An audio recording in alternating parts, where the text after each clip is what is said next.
Teaching aptitude में जो आज की क्लास बहुत महत्वपूर्ण है वो ये है कि शिक्षण के महत्वपूर्ण कारक यानी शिक्षण सूत्र कहते हैं ना कि जैसे मैथमेटिक्स हम लोग पढ़ते हैं तो मैथमेटिक्स में कहते हैं फॉर्मूला होता है कि बड़े से बड़ी चीजों को फॉर्मूले में अगर हम रख देते हैं तो फॉर्मूला हमें याद करना होता है और एक फॉर्मूला के हिसाब से हम उस चीज को उसका आंसर निकाल लेते हैं। इसी तरह से टीचिंग एप्टीट्यूड में भी टीचिंग फार्मूला को बताया गया है कि कुछ फार्मूला है जिसके द्वारा अगर आप उस फार्मूला का इस्तेमाल करते हो टीचिंग मेथड्स में तो आपका टीचिंग जो है बहुत प्रभावशाली हो जाता है। इसी को कहते हैं मैक्सिम्स ऑफ टीचिंग। तो दो चीजें हो गई, तो सीधा सिंपल समझने के लिए सूत्र है हमारा, यानी कि पढ़ाने का तरीका का सूत्र बताया गया है।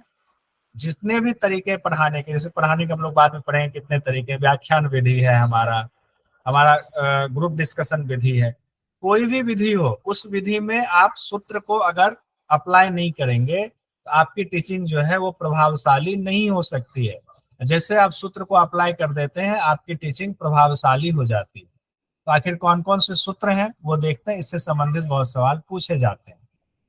पहला जो सूत्र है आपका वो है सरल से जटिल की ओर। सिंपल सुनने में भी ऐसा ही है, सरल से जटिल की ओर मतलब फ्रॉम सिंपल टू कॉम्प्लेक्स।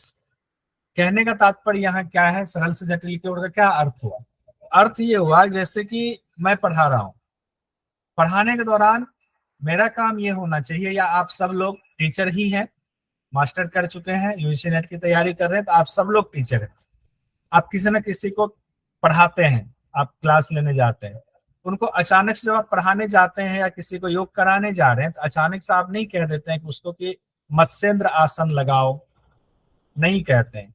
पहले आप कहते हैं सरल से कॉम्प्लेक्स की तरफ। तो सरल क्या, अगर मान लीजिए मत्स्येंद्र आसन की बात करें, उसका सरल क्या होगा, वक्रासन सबसे सरल होगा। उसका पहले वक्रासन का अभ्यास कराएंगे योग साधक को, जो बेचारे अभी नए नए हैं और आप उनके लिए शिक्षक के समान गए, आप उनको सरल कराएंगे। कौन सा, वक्रासन। वक्रासन कुछ दिन तक, जब वक्रासन पे उनका जो है शरीर तैयार हो जाए वक्रासन के लिए, तो आप उनको कहेंगे अब अर्ध मत्स्येंद्र आसन पर आते हैं।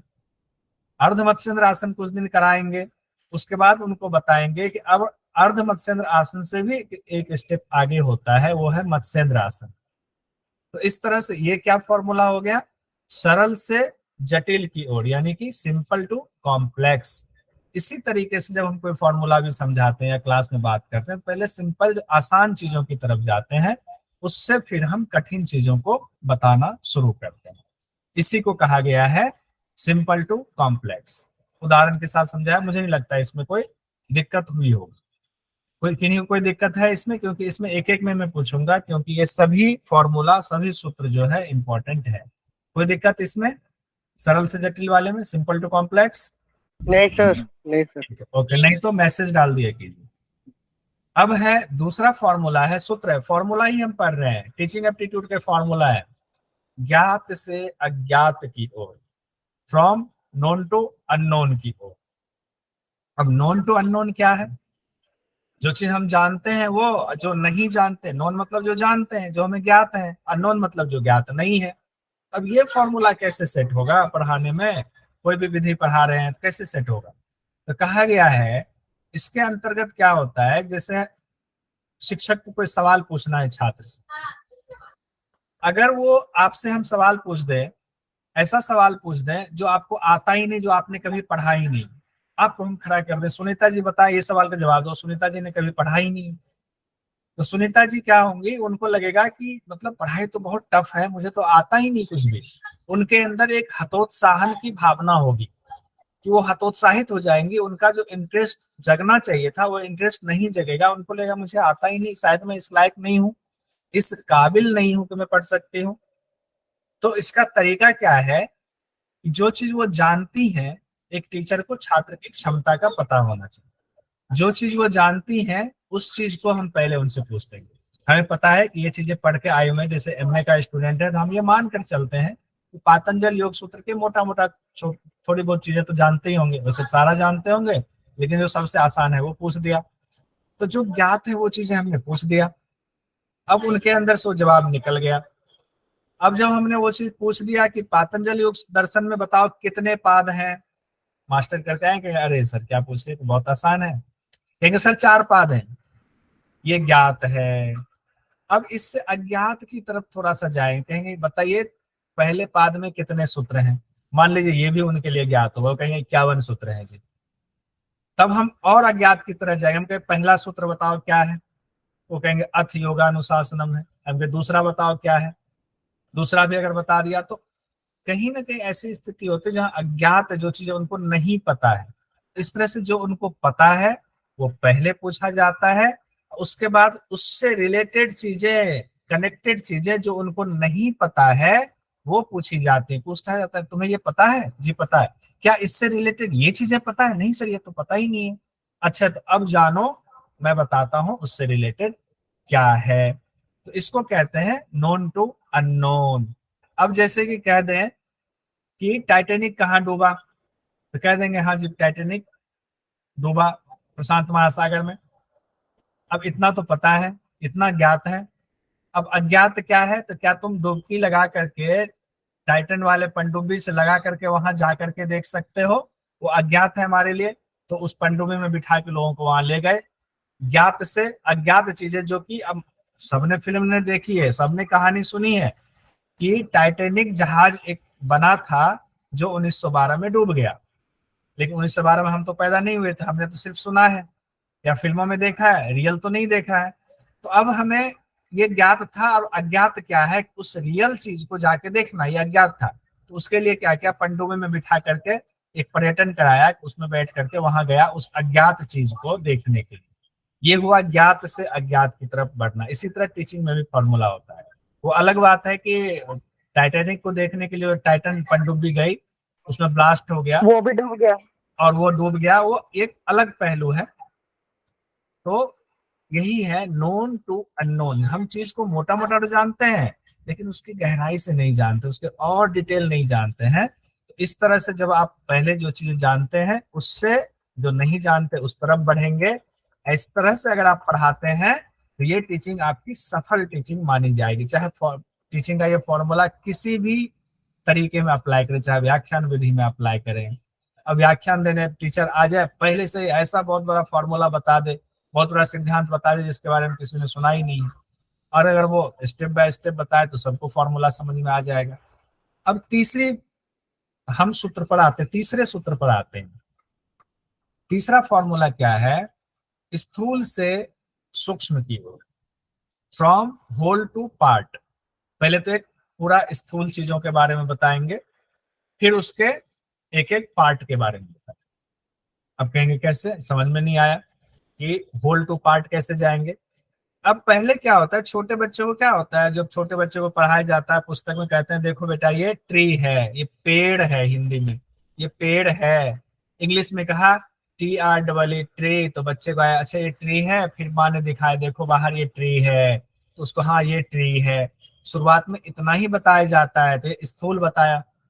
अब बच्चा जैसे जैसे बड़ा होता है तो उसको पार्ट वाइज बताया जाता है, बेटा अब बड़ी कक्षा में गए आपको ट्री पता है, ट्री के कितने पार्ट हैं, तो कहा कितने हैं, कहा ट्री का जड़ वाला हिस्सा होता है, तना वाला हिस्सा होता है, उसकी और शाखाएं होती, ब्रांचेज होती हैं, उसकी पत्तियां होती हैं, और पत्तियों में भी, अब पार्ट पे जा रहे हैं सूक्ष्म की ओर जा, पत्तियों में भी अब उसका प्रकाश संश्लेषण होता है, फोटोसिंथेसिस होता है। और बच्चा बड़ी कक्षा में जाएगा और सूक्ष्म बताया जाए फोटोसिंथेसिस का पूरा प्रोसेस क्या होता है, कैसे सूर्य की रोशनी से वो पेड़ जो है अपने लिए खाना बना लेता है, पत्ते पर उसका खाना बन जाता है और पेड़ का पोषण होता है। तो इस तरह से जब पढ़ाया जाता है इसी को कहते हैं स्थूल से सूक्ष्म की तरफ जाना, यानी कि होल टू पार्ट। कोई दिक्कत बताइए, यहां तक कोई दिक्कत? ओके ठीक है।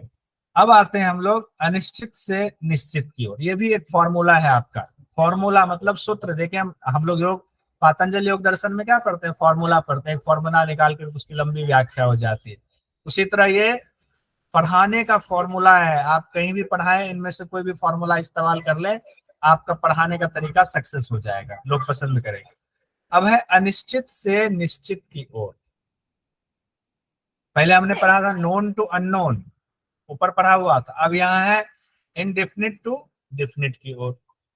ठीक है, अब इनडेफिनिट टू डेफिनिट क्या होता है, मतलब अनिश्चित से निश्चित की ओर का कहाँ ये फॉर्मूला लागू होगा, कैसे लागू करेंगे। कहते हैं स्टूडेंट की उम्र जब छोटी होती है तो उसका मस्तिष्क पूरी तरह से विकसित नहीं होता है, तो कई चीजों के बारे में उसका कॉन्सेप्ट क्लियर नहीं होता है। ठीक है, कैसे क्लियर नहीं होता है, तो हम उसको कहते हैं चंदा मामा आरे आबा बारे आबा, और उनको कहते हैं ये चंदा जो है ये मामा है हमारे, ये जो है ना क्या, दूध की कटोरी में चांदी की कटोरी में दूध भात लेके आएंगे और आपको खिलाएंगे। तो बच्चे को ऐसे बताया जाता है, मतलब कहानी, कथा कहानी ऐसे बनाया जाता है, जबकि उसका सच्चाई से कोई लेना देना नहीं होता है। बच्चे का भी उस चीज को लेकर कॉन्सेप्ट क्लियर नहीं है, लेकिन जब कथा कहानी से कहते हैं तो उसको लगता है हाँ चलो ठीक है, हमें पता चल गया। वो क्या था, अनिश्चित है, हम चंदा मामा, तो चंदा मामा तो है ही नहीं, वो अनिश्चित है। लेकिन जैसे जैसे उसके मस्तिष्क का विकास होता है, ब्रेन का विकास होता है, तो उसका कॉन्सेप्ट क्लियर हो जाता है कि चंद्रमा जो है, मून जो है, ये एक उपग्रह है। किसका उपग्रह है ये पृथ्वी का उपग्रह है, हमारा मामा वामा नहीं है, ये उपग्रह है। उस समय वो बच्चा अपनी माँ से सवाल नहीं पूछता है कि आपने क्यों कहा था चंदा मामा है, क्यों हमने झूठ, आपने हमें झूठ बताया। उस समय उसके मस्तिष्क का जो स्तर था उसके लिए वही जरूरी था, इसी तरह से उसको एक बोध कराने के लिए कहा गया।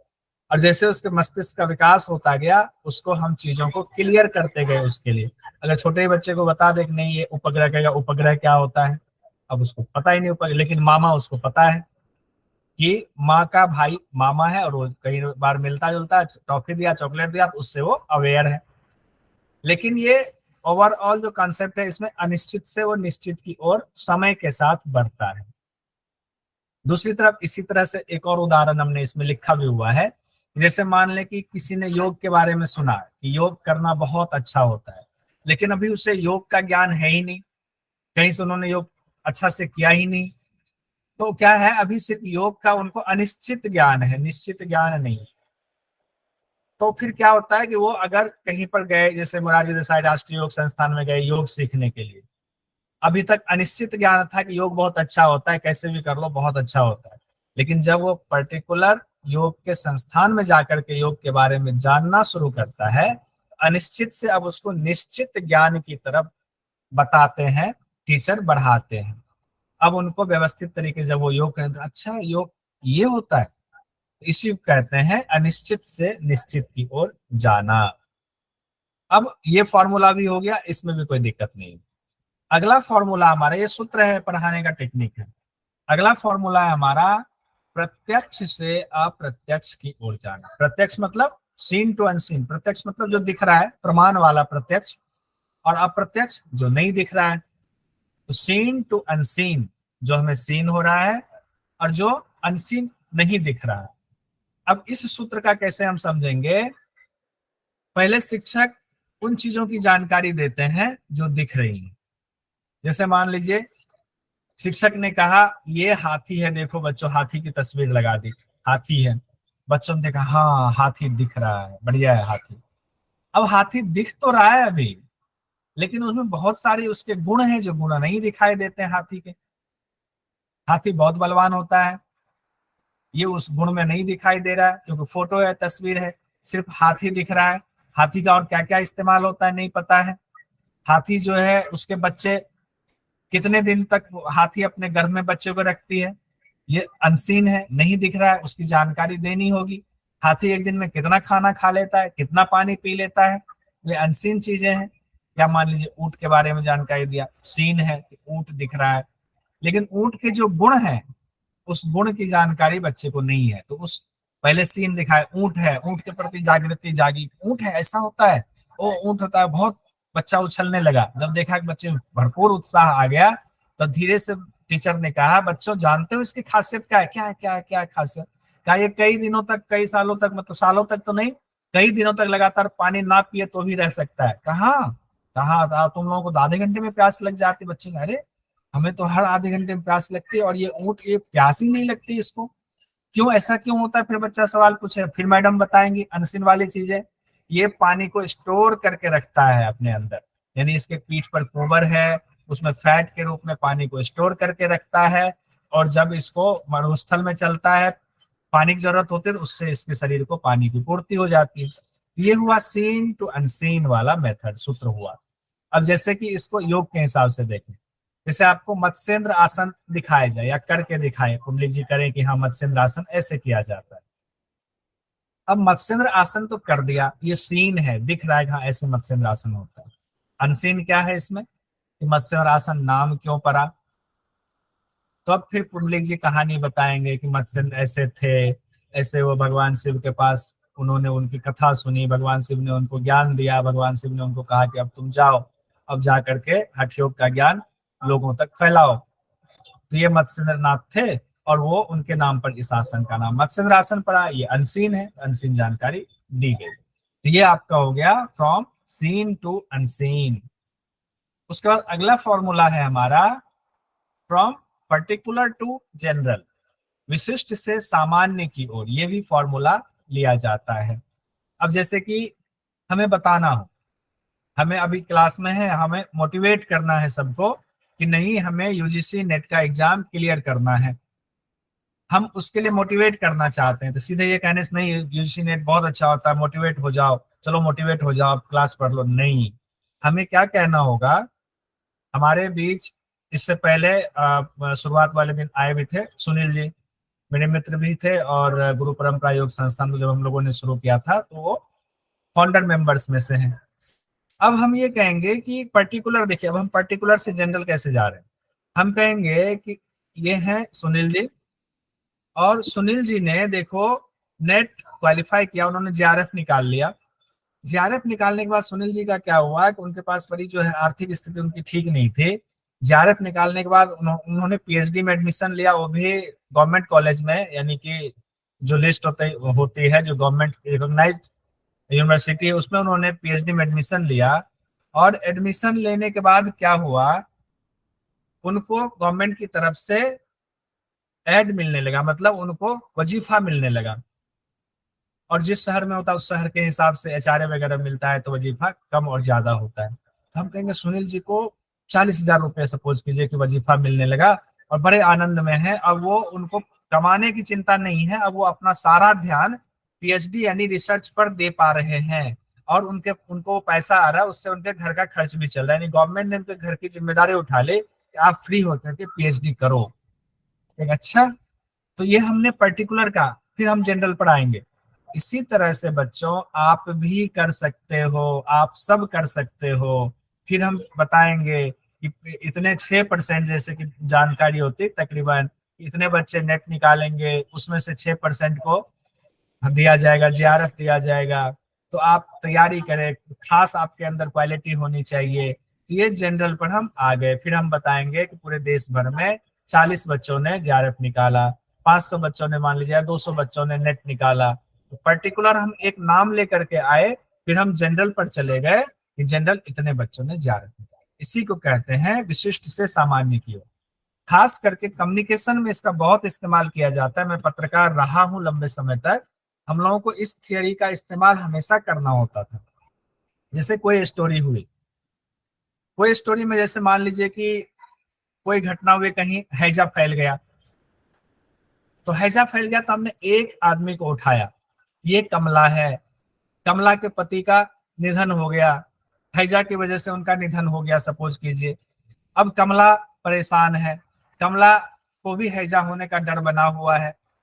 ये पर्टिकुलर क्या, उसके बाद हम क्या सीधे उसके बाद लाइन पे आते हैं, मतलब समझाने के लिए कि कमला अकेली नहीं है इस गांव में जिनके साथ ऐसा हुआ है।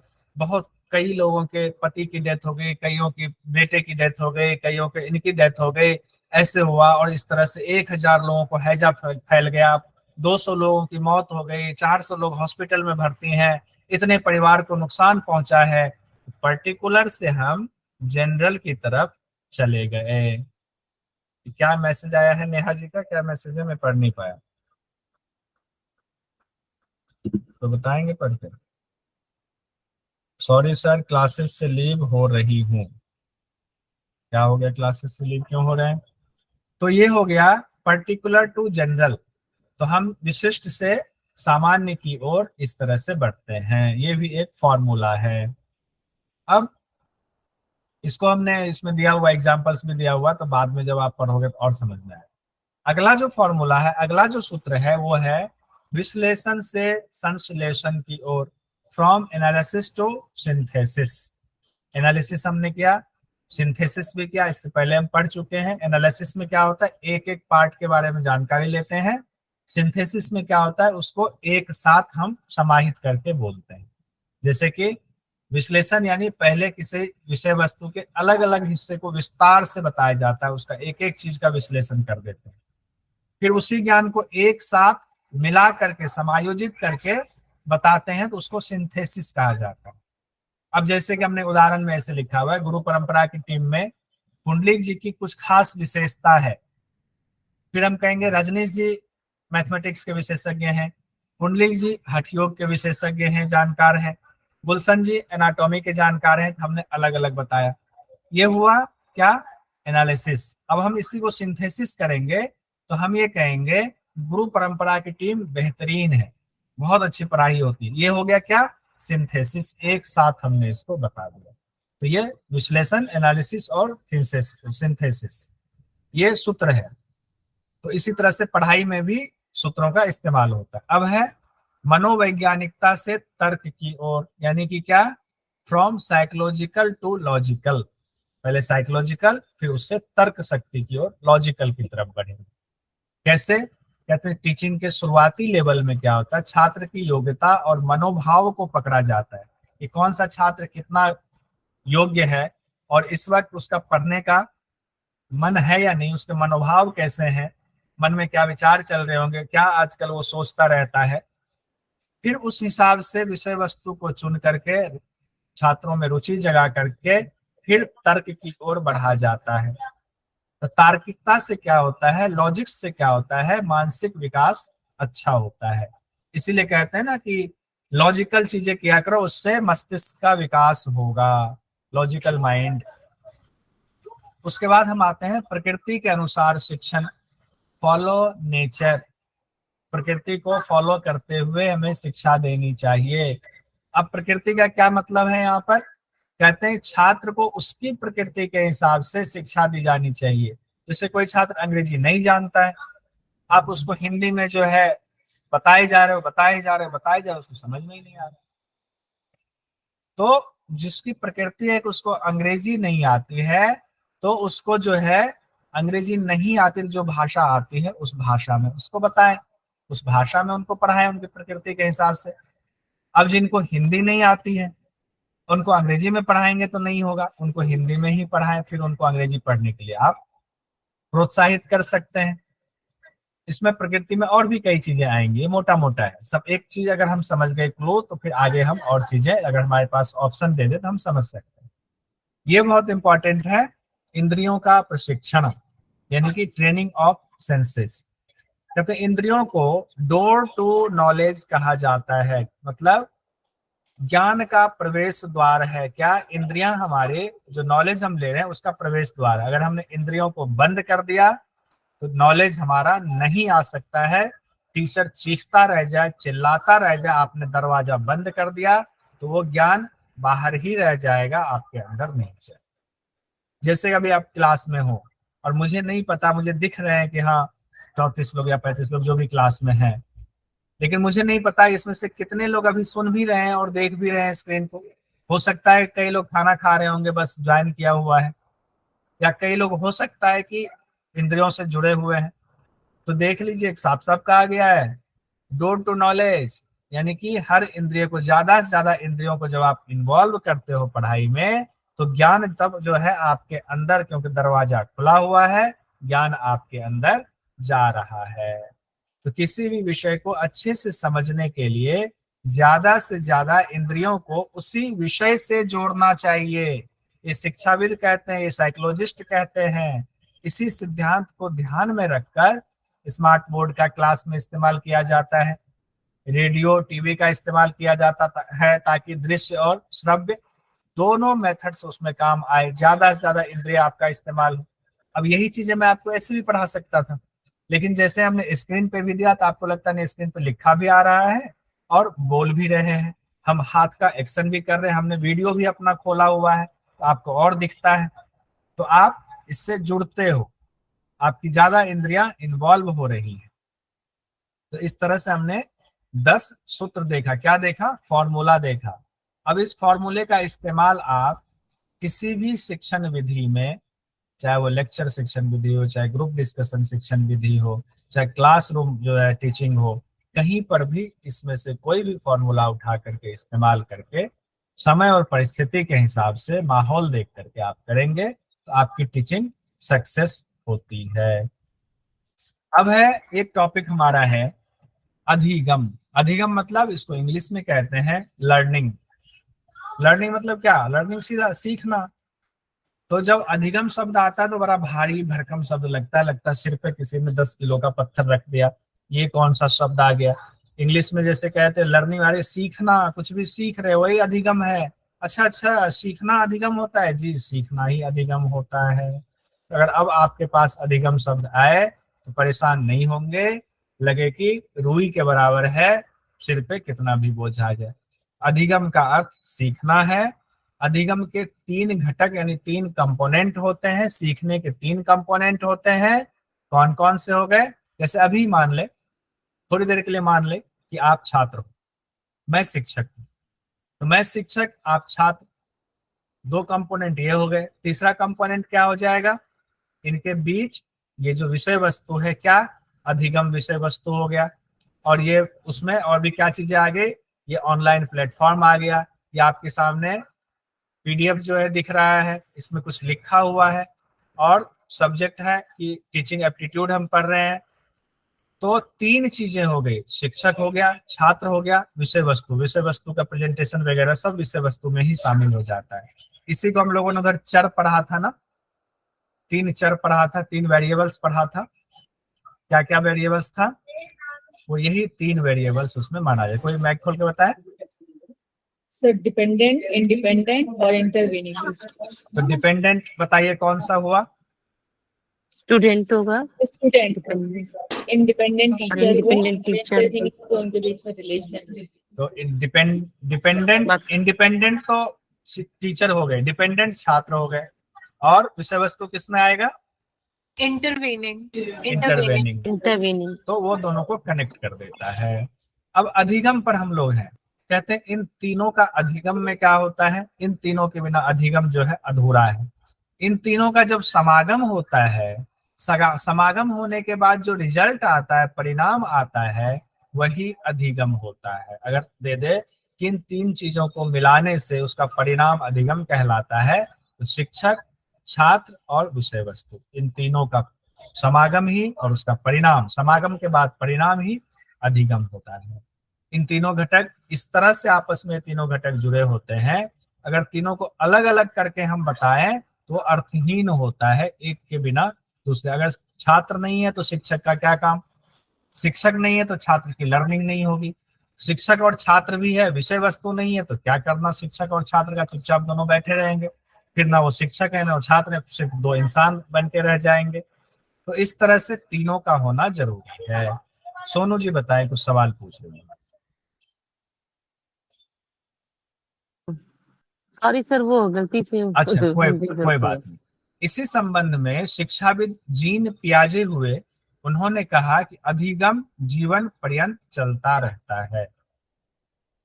सही बात है, सीखना, लर्निंग हमारा जब से बच्चा पैदा होता है, दूध पीने से लेकर के, खाना खाने से लेकर के, क पापा मम्मा बोलने से लेकर के अंत समय तक कुछ ना कुछ वो सीखता रहता है, यानी कुछ ना कुछ उसकी लर्निंग चलती है, अधिगम चलता है। इसीलिए शिक्षाविद जिन पियाजे ने लिखा है, अधिगम जीवन पर्यंत चलता रहता है। ठीक है, अधिगम की परिभाषा देख लेते हैं।